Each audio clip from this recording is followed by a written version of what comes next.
Goddag og velkommen til TV-avisen. Vi vil gerne interviewe verdens bedste racercykelkører, Doris Mælk Fødelsenberg.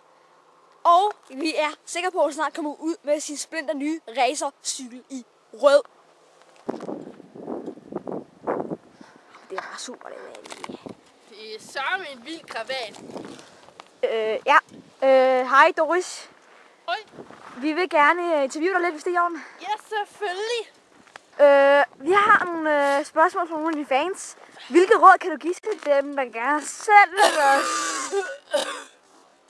Hvilke råd kan du give til dem, der gerne selv vil være cykelrytter ligesom dig? Jamen altså, hold konditionen op. Konditionen op, vi gør, så husk at...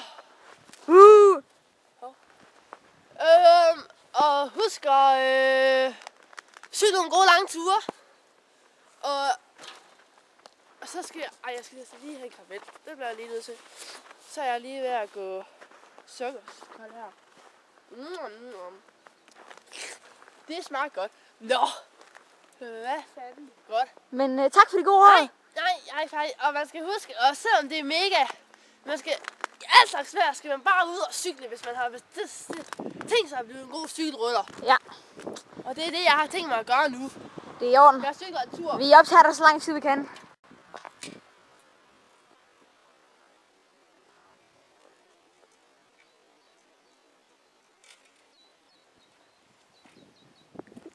Så er det vist fint for i dag. Var det det? Særligt nede med koldt. Er det koldt? Og man skal passe på, at man ikke overbelaster sine muskler. Nå. Så derfor er det allerede færdigt nu. Okay. Men det var jo en god lang tur. Ja, det har det altid været.